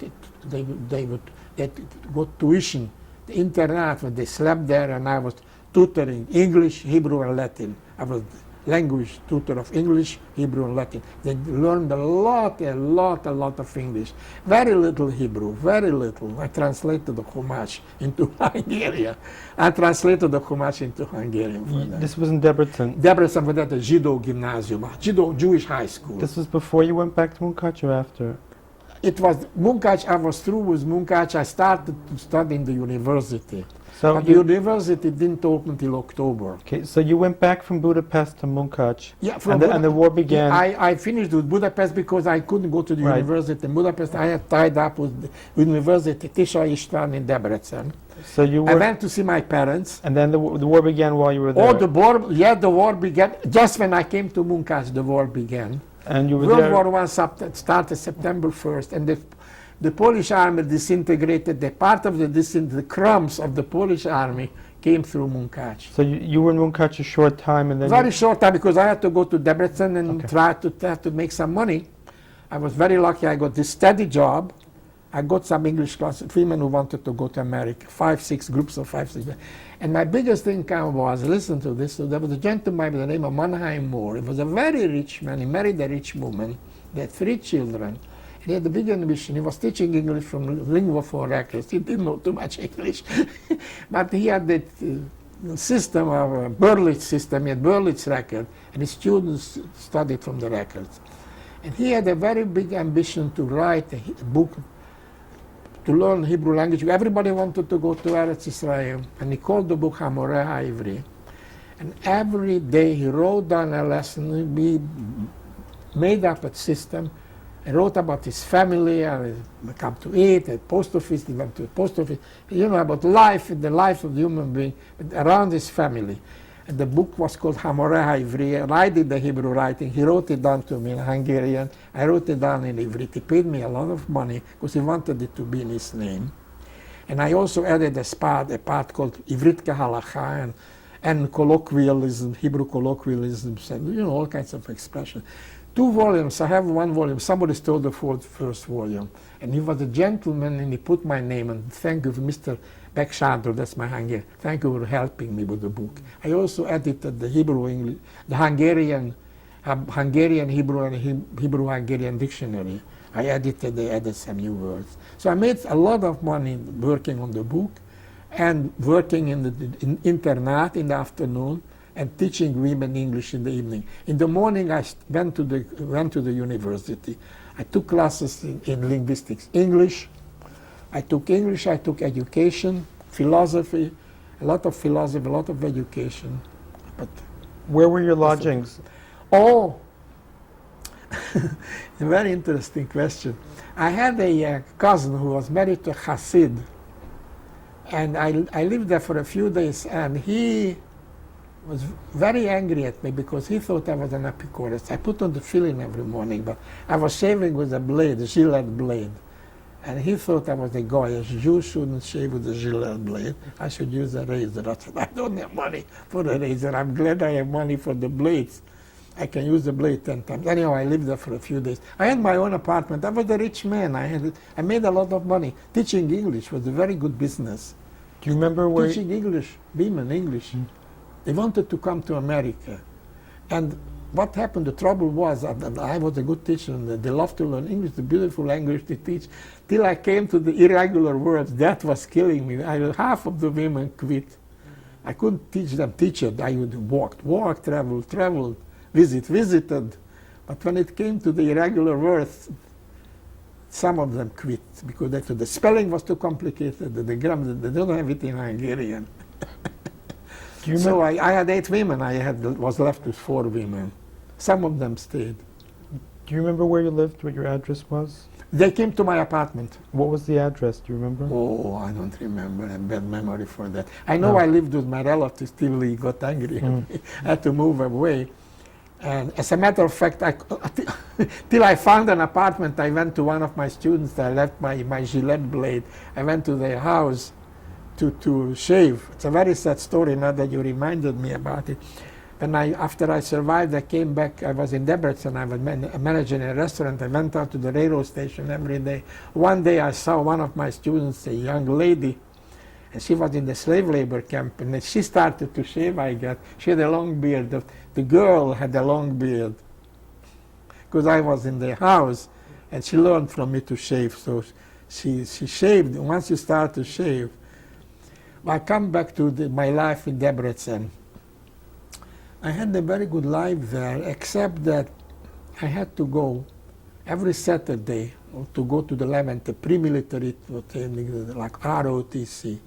And they were torturing us, and they were Hungarian Nazis. But I was lucky that they didn't send me to the battlefield. You know, the Jews were sent to the battlefield to pick up mines. And when the war broke out with Russia, they were sent to the Russian front. That was the worst part. But I'm going back to my life. I was accepted later on in the Budapest University, where I was able to get more students. It was a better school, Pázmány Péter. And in Budapest, So you moved from Debrecen to Budapest. How long were you in Debrecen? Debrecen, I was just 1 year. One of the reasons I moved to Budapest, I wanted to bring my parents over because my mother was a very brilliant woman, a beautiful, very beautiful woman, very, very, very good looking and strong, very healthy. My father was okay too, wasn't very muscular. So I got them a job. My father became a gardener in the Jewish hospital in Budapest. And my mother got a fantastic job. She was the housekeeper. There was a rich Jew, a very rich Jew, was the head of the Kehillah, the Jewish Orthodox Kehillah. He was very rich. And she was a housekeeper. And God should forgive her sins. I used to meet her from time to time between classes. I studied Aramaic and I studied English. And then sometimes I had half an hour, and it wasn't too far from the university. I used to meet her and she used to bring out a chicken thigh and some food. She used to bring me a lot of food. She was able to take away from the kitchen. So I had a good dinner. She was the housekeeper there for a couple of years. And my father was the gardener. Did you live with them when they came? No, I had my own apartment. When I couldn't go to teach to the house of my students, they came to my apartment. The very nice apartment. I can tell you the address. One of the main street, King Street, Király utca, and it was called Lovolda Square. Lovolda is the place where you do the shooting gallery square. Király utca, Lovolda Tér, where I live at the corner. And do you remember the number? Yeah, a very sad story. I got a room. When you ask me a story, how cruel Jewish people can be. I got a room. I was allowed to use the living room for teaching. I lived in a maid's room, and I had a very, very nice feather, a cover made of feathers of goose feathers, goose down. I also got a job in the beginning when I came to Budapest. Before I got myself a good job, so I taught in a place called Teachers College, which was an internat. It's a school for children of divorced parents. The parents were divorced, and they taught them. I was supposed to talk to them only. I was like Fräulein. I was supposed to talk to them only in English. Parents were very rich. Either the mother paid or the father paid. It was called it was called English College. And I was teaching them. Talking to them only in English, teaching them Latin and Hebrew, because I went to the Jewish gymnasium. So when I decided to move away because they paid me very little. They were very corrupt because I was supposed to take them for a walk and tell them how nice the mother. If the mother paid, I had to tell them how nice the mother was. To motivate, it's called motivation, or to motivate them for the father. So I moved to this apartment in Lovolda, at the end of Király Street. And the first night, and it was winter, must have been January. All of a sudden, I'm freezing. The woman didn't have any heating. She had one heating there in the living room. She stole half of my feather away. She tore my blanket, and she stole half of the dawn from my blanket. And she said she didn't touch it. She said somebody else did it. In the school, they did it. I said, who did it? The school principal. They were very fine, rich people that didn't need it. Anyhow, you asked me where I lived. And a lot of tsuras, people were very cruel, very mean. During the war in the slave labor camp, you could see how they stole. I got a package from my mother that stole half of it. The people were very cruel. You know what the Nazis did? They gave us a can of fish. A big can of fish, and they threw it to 5 people. And go and kill yourself. You have to take a stone, a sharp stone to open it, and we had to eat it with them. And they enjoyed when we ate it with our fingers, put and shoved each other. Okay. What I want to bring out, We're gonna- I didn't go to the camp yet. First year I didn't go to the camp because I was a college student. I want to break for a moment, Yeah, okay? yeah. I wrote down the word of the sickness that it was not the Hungarians were very, very big anti-Semites. You see what the trouble was? Okay, Let me go- talk. sorry. See, the Hungarian anti-Semite, am I talking to the mic? The difference between the Hungarian anti-Semite and the Austrian anti-Semite was that the Hungarian anti-Semites, well, they both hated the Jews, common denominator, they despised the Jews, they hated the Jews. But the Hungarian anti-Semites had a feeling of inferiority. Somehow they called me professor, somehow they find out that I taught, I did teach in a gymnasium later on. They hated me because I'm a professor. So I had to go to the Levant every Saturday instead of going to school. I went to that ROTC, pre-military training. Did physical. They just tortured us, fall on the floor, outside if it rained in the mud. They just tortured us for hours. What I want to tell you that I did spend a day in the ROTC, but 1 year I didn't go to the army because I was a college student. 1 year I didn't go to the army because I had to take care of my old parents who lived in Budapest. I brought them to Budapest, and I was a parent supporter. And 1 year I didn't go because this following thing happened to me. One of my students, somebody called up the seminary and asked if they know somebody who knows modern Hebrew to prepare somebody for the Jews college in London. So they recommended me. This gentleman, the father of the students, there were two brothers, I thought. He was a lawyer. His name was Dr. Ungar. He was a very, very gentle, wonderful man, very generous with money. They also invited us to the Seder. I was like a member of the family. And I taught him for a year, and he went to London later, became a rabbi, and he came to visit us. He was a rabbi in South Africa. I'm coming to the point. My life was saved because I taught him Hebrew, and his Dr. Ungar, the lawyer, had a brother who was a physician in the Rokush hospital in Budapest. It was a government hospital. In Budapest, the government hospital was an important hospital. All the other hospitals didn't count, but that hospital had a very important stamp on it with the Red Cross and the Rokush Korat. And I got a paper that I suffer from epilepsy. They asked me all the symptoms, and I told them I knew all the symptoms, and I'm not going to go into it, not going to bore you. Saved me another year. That was the third year. How did you get this paper?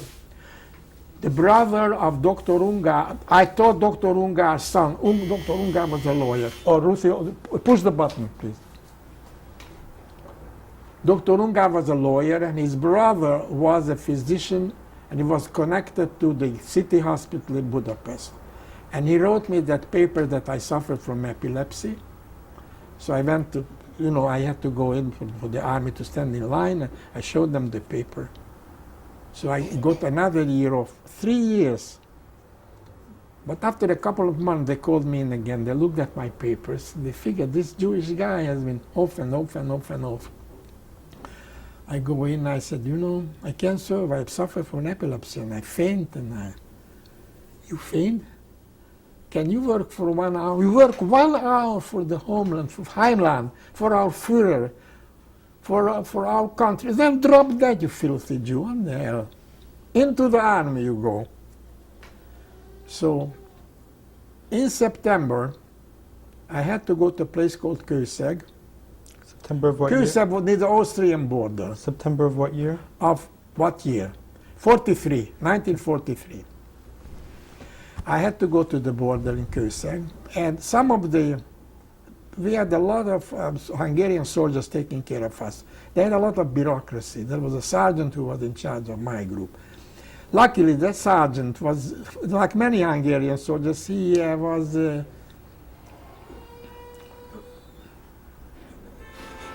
ignorant. He didn't know how to read and write. Illiterate, semi-illiterate. And he had to give out a daily report about what the Jews did. So he heard I was a professor. So I benefited from it. I had to write quickly with printed letters what we did. He told us what to write. And they went to the front, and the group went to the front, and I stayed. He wanted me to stay. He was the high-ranking sergeant. They were all sergeants. They didn't have any very high-ranking officers. They were all sergeants. They hated us because they had a feeling of inferiority. They also hated us because on account of us, they had to go to Poland, to the battlefield. They couldn't stay in nice plus jobs in Hungary. So they basically hated the Jews. They were born in a guy in Hungary. You scratch his skin, there is anti-Semitism coming out. So finally, it was in February of '44, we got an order to go to the Polish front. We came to a place called Hus. I happen to know Hus because I had an uncle who lived there. There wasn't one Jew living there anymore. And we had to march with bitter, bitter cold. You know, in Czechoslovakia, Eastern Czechoslovakia, it's bitter cold. And some people started to lie down and give in to their instinct. I remember I studied Freud. I was a student of Freud. And I know they have a subconscious desire not to live. It's like a rubber band you pull, and the person wants to go back to the resting position.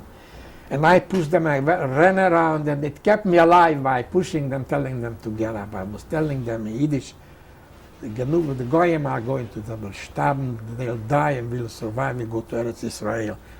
They will drop dead and we will live. Get up and get up. I know you are tired and cold and all that. Let's go. If you move, you won't freeze. And if you stay there, you freeze to death. So we managed to get to a place called from Hust. We kept marching and marching. We did stop during. We had some stopped. Oh, every hour and a half, they told us we may light up. They gave us 20 cigarettes a day, a week. 20 cigarettes a week we got. So they told us you may light up. So of course people ran out of cigarettes. They used to pick up cigarette butts, make cigarettes in newspapers. One of the reasons I survived is I didn't smoke. People were very surprised. They asked me, what, you have tuberculosis? Because everybody smoked. College, I was the only one who didn't smoke. Anyhow, instead of smoking, I went to wash up, clean myself from lice, or I went to pick berries. I knew a lot about berries and mushrooms since I spent 8 summers in the Scout movement. So they saved my life knowing berries and mushrooms. I picked berries, and I sold my cigarettes for bread. And I also had a little canteen with me, and the Hungarian goyim, luckily, they didn't like the bread crust. That saved my life too. They didn't eat bread crust, they threw away the bread crust.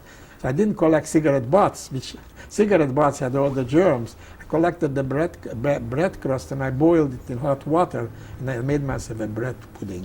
So these are the little things that saved my life.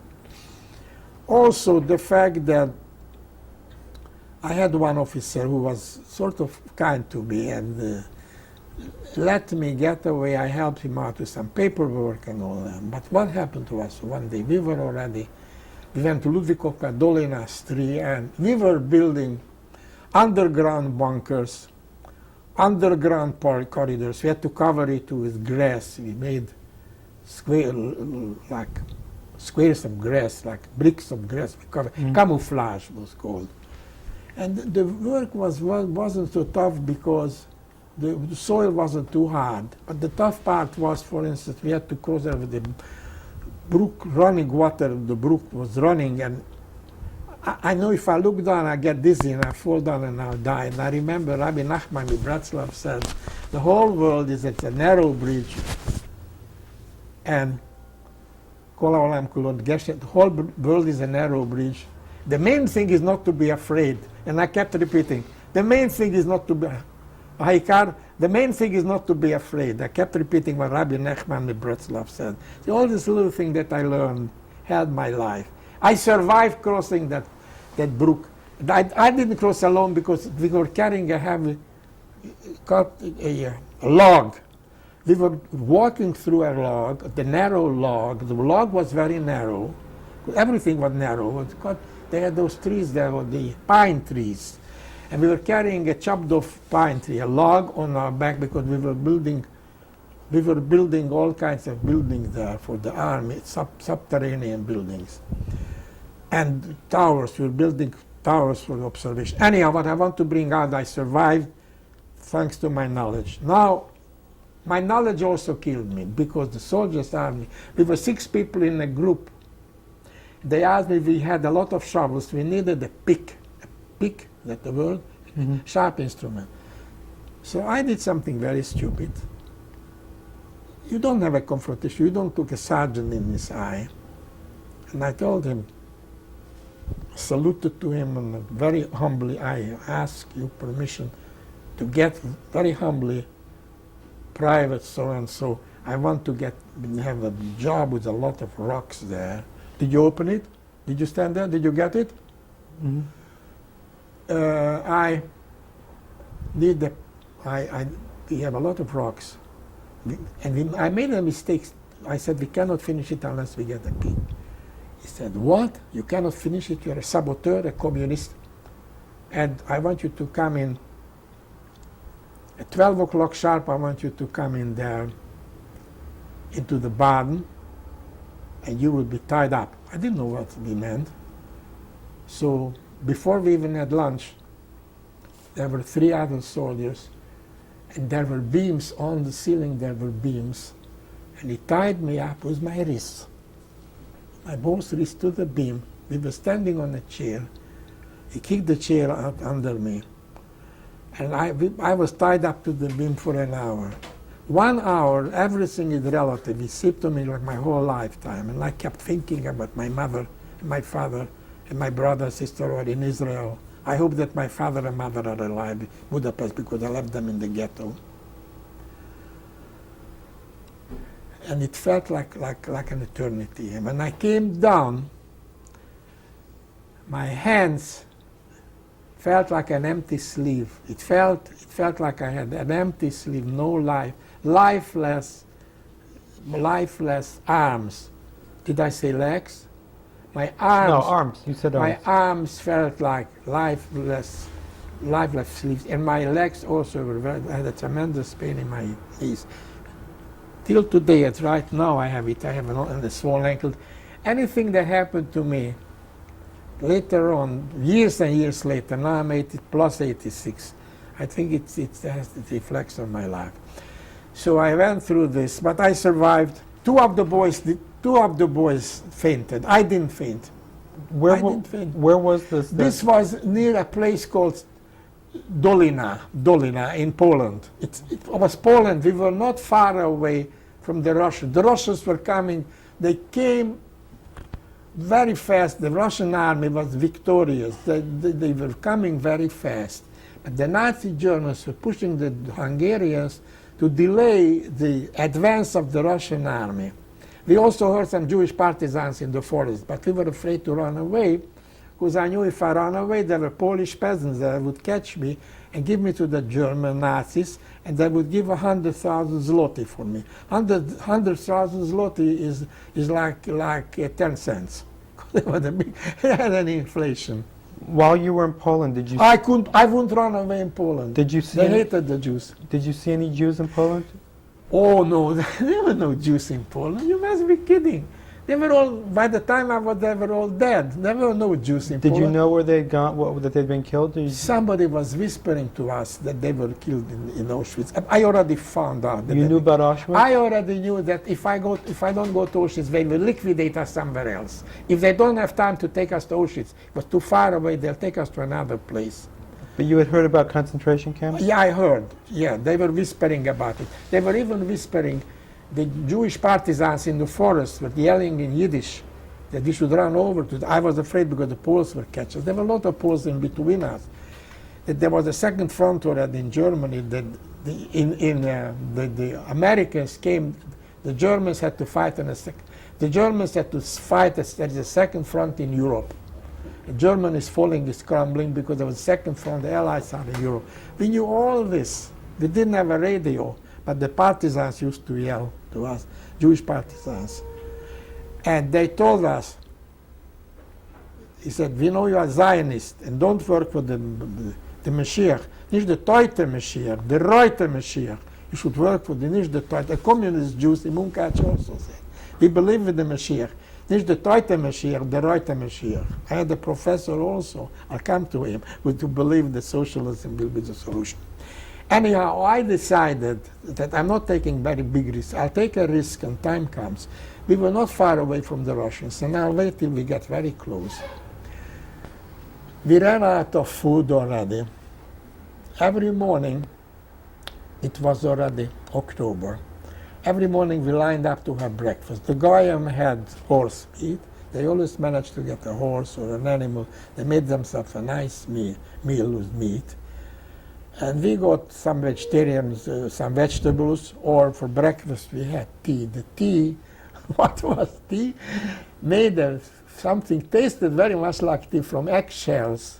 They boiled a big quadron of eggshells and put in there plenty of saccharin, artificial sugar. That was the breakfast. We lined up with their canteens and we had that for breakfast. On October 28, we were very close to the Russians. We already left Poland because we were running away because the Russians were coming and we were running. In parentheses, I want to tell you, the Nazis never used any of the things we built, the underground, subterranean corridors and all the fortifications and anti-tank traps, the hundreds of anti-tank traps. They never used it because they were coming on the main road, the Russians. I found it later because when I joined the Russian army, I asked them, tell me how you managed. They told me Russian. And they were running like rabbits, the Hungarians, running very fast. And I already knew that we were not in Poland anymore because I heard people talking Ukrainian. We were in Zakarpatska Ukraine, a part of eastern part of Czechoslovakia. I was at home already because they were more civilized people, the Ukrainians. They lived among Jews, and they were nice. They were Czechoslovak citizens for years. For years, they were Czechoslovak citizens, the Ukrainians, eastern Czechoslovakia. But I figured I'm going to wait. I'll wait till I come to a territory that I know. We went through Munkac. Munkac had more than half of the population was Jewish. There wasn't one Jew, as far as I knew, there wasn't one Jew. They were all sent to the brick factory and killed. Later on I found out there was one Jew. We had a Christian fellow in our gymnasium. We had a gentleman, Schwab, German gentleman who worked for the railroad. And he figured out the best high school in Munkac, the Hebrew Gymnasium. So he sent his son Joseph to the Hebrew Gymnasium. He learned a lot of Hebrew, became a professor in Budapest. And he told me every day he read the Israeli newspapers. Anyhow, he was there. And one of the sons of Engineer Rubin stayed with this gentleman who worked for the Czechoslovak Railroad. They hid him in a cellar. His name was Amos, and he was hiding there. One Jew in whole Munkac, we had 55% of the population Jewish, and I didn't know there was one Jew living there. Anyhow, to cut a long story short, I did want to point out that story was an interesting story, how he survived. I met him later in Israel. They made a big party for the family in the Savoy Hotel. They brought him over. Amos brought him over to say thank you to the family that came to Israel, to the Savoy. Anyhow, when we came to a place called Dobroj, not far from Barkasov, where my grandfather lived, and the people were lined up for breakfast, I thought to myself, I'll do what the Jews in Egypt did. They didn't stay for a big meal. They put the raw dough on their back and they skipped the meal. Lechem only. I'll have lechem only. I've skipped breakfast. I'm going to skip breakfast. And I'm going to hide. Unfortunately, I picked a very bad place to hide. It was the end of October. I hid behind bushes. There weren't too many leaves already in October on the bushes. And I found out later that was the Beta Knesset, and the place where the rabbi lived, rabbi or shamash, somebody lived there, belonged to the shul. There was a very narrow passage, and I hid behind bushes. 3 of the boys were killed. And 2 others managed to escape. We were 3 who escaped, 3 were killed. They kept running around and yelling and shrieking. And they had to leave. They had a timetable. They were in a hurry to take us to be liquidated. And luckily they didn't find me. After they left, or when I knew they left, I waited another 2 hours till I came out from my hiding place. And I started to walk to the village, Dobrogronj, and I went to a peasant and I said, look, I'm a survivor of the slave labor camp. Can you give me a pair of my shoes? Are in very bad shape. My mother sent me a pair of shoes which saved my life because I need my shoes and no soles. I said, I can't give you anything. Can you give me some bread? So he gave me some stale bread. So it saved my life again, and I had all the berries, and he gave me a potato. Then I went to Barkasov, and they got frightened in Barkasov when they saw me because they thought all the Jews were dead. And I told them I'm Mordechai Beck's grandson, and I told them my family. So they sold everything, all these houses. You see, they gave money, they paid money. I knew it was a lie. I didn't want to have an argument. We paid money, full cash. They got cash from us. Everything was sold to us in cash. So I said, maybe you can give me something to eat. It. We don't have enough food for ourselves. I said, how about a potato? Said, yeah, we can give you a potato or two. They gave me some bread. So I continued going till I bumped into the Russian army. I figured I'm at home. I know the language, and I need a warm coat. I need a pair of shoes. So I went over to a guy. He didn't know what I was talking to him. I said, I'm a slave laborer, and looks at me, what I talk? Jewish, Hebrew. He said, you are a Magyarski fascist, because I wore an overcoat. We weren't even allowed to wear the button, the Hungarian tricolor. We had to remove the tricolor. And we didn't wear even buttons. My coat was tied around with a string. He said, you are a Hungarian fascist. And I overheard they were talking in Russian. They said, we need some people to dig ditches. A lot of people died in Chop. They have to bury some Russian soldiers in Chop. We need people to bury soldiers in Chop to dig ditches. So I went over to the Russian again. I said, look, I'll tell you, I'm not very good in digging ditches. I'm not very skilled. I know a lot of languages. Maybe it will help you. I said, look, I know Hungarian. See, I speak Russian. And I knew they were Romanian. And I know German. And I knew that the Romanians kept coming. They had a lot of Romanians there. And I know Romanian. The minute he heard Romanian, and and I also said I know English. Figured, that I know languages. He might, maybe they'll meet. I understand that they're going to, the Russians and the British will meet, so they need somebody to be a переводчик, a translator. So, сидит. So a soldier comes over to me, said, bist du ein Jiddisch Kind? So ich, ja, für was fragst du? Never tell a Russian that you speak English. English you don't know. Why? Because the next war will be between people who speak English and Russian. There'll be a big war. The war it's almost over. It's kaput. But then we have war between people who speak English and Russian. They hate each other. The Russians hate the English. The Americans don't like them. You know why? Because they're beautiful uniforms, they eat good food, everything. I saw later that gorgeous canning, beautiful food, beautiful trucks. They have very primitive equipment. That venereal diseases that didn't have condoms. What I want to say is they hated each other. There'll be a big war. But, he said, you are lucky. This guy is a politruk. I said, what is a politruk? He said, politruk is a political officer. In every platoon, there is a political officer. It's like a policeman keeping an eye on the... And he's a politruk, and he's shiker vilat. He's drunk like Lot. He didn't know what you were talking. All he heard is that you said Romanian. And he wanted somebody who knows Romanian. That's all he wanted. You know what they say, the joke, valuable man has golden teeth. When the price of gold goes up, his value goes up. My value went up. So this Jewish guy helped me immediately. I stood in line and I got warm. First time in months I had warm food. He helped me get a coat, a Russian military coat. He helped me get shoes. And one guy overheard that I know English and came over to me and said, you know English? He said, I would love to learn English. If you stay with us, you will teach me a little bit of English. He said, you know, I'm not Russian. I'm an Armenian. I'm a dentist.